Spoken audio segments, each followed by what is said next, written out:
번째 경기 고양 소노 대 서울 삼성 분석 시작해보겠습니다. 소노는 KT에 승리하며 연패를 벗어났다.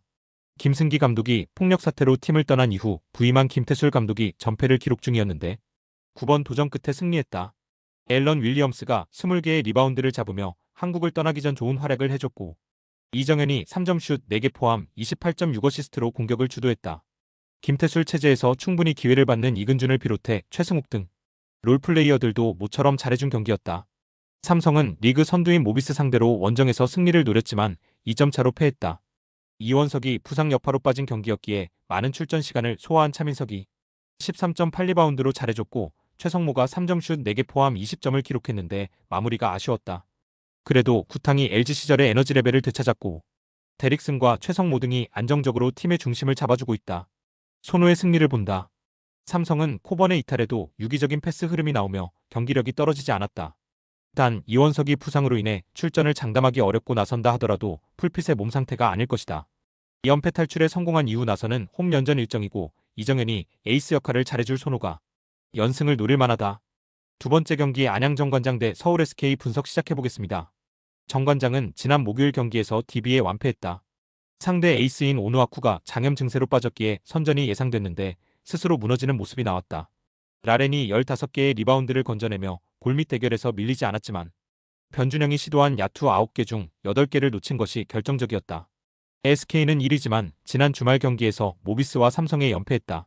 백투백 경기에서도 30점을 폭발한 원희가 괴물같은 활약을 했는데 DB전에서는 김선영의 보네드 플레이가 나왔고 삼성전에서는 이원석 제어에 실패했다.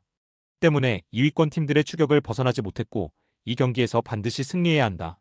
강점인 트랜지션 위주로 정관장을 계속 몰아치려 할 것이다. SK의 승리를 본다.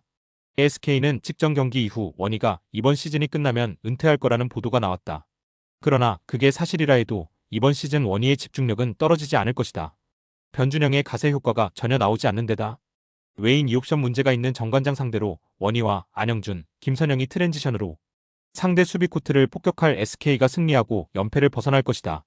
세 번째 경기 원주 DB 대 울산 모비스 분석 시작해보겠습니다. DB는 목요일 경기에서 정관장에 승리하고 연승에 성공했다.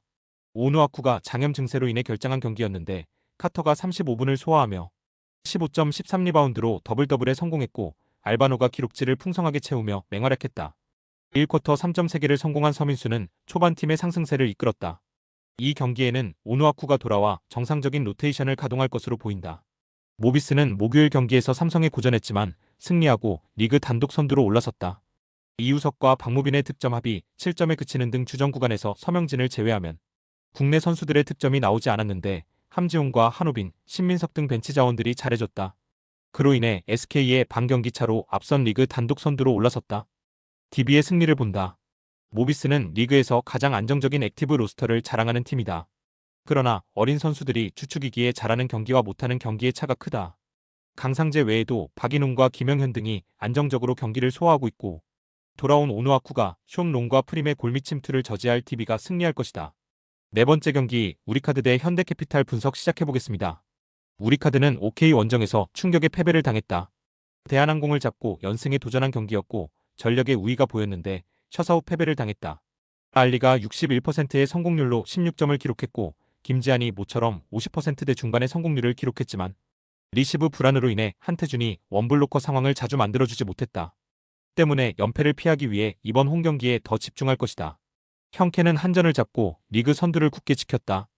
대한항공의 추격이 거센 상황에서 첫 세트를 내주며 위기가 찾아왔지만 내리 3차례 세트를 따내며 승리했다.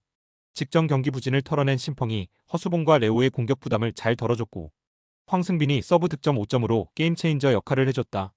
약점이 보이지 않는 시즌을 보내고 있다. 형캐의 승리를 본다.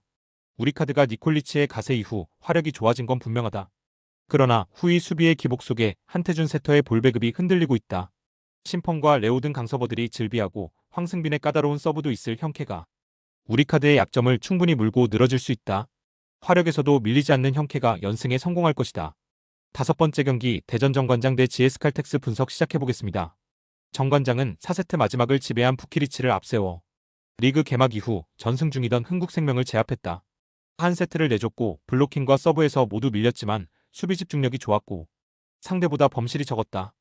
부키리치가 양팀 통틀어 가장 많은 33점을 기록하며 48%의 성공률을 기록했고 메가의 활약도 인상적이었다.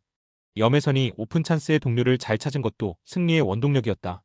GS는 기업은행 상대로 접전을 가져갔지만 원하는 승리를 따내지 못했다. 팀의 주포인 지젤 실바가 49%의 성공률로 47점을 기록하는 미친 활약을 했지만 그를 제외한 최다 득점자가 5점에 불과했다. 새로 가세한 김미연을 비롯해 부상에서 돌아온 김주양 등이 유서영과 이주아보다 많은 시간을 코트에서 뛰었지만 이영택 감독이 원한 경기력은 아니었다. 정관장의 승리를 본다. GS는 리그 최고의 아포지신 실바가 언제든 높은 성공률로 공격 득점을 만들 수 있다. 그러나 오세영과 서채원 등 중앙의 높이가 낮기에 정관장의 높이를 감당하기 어렵다.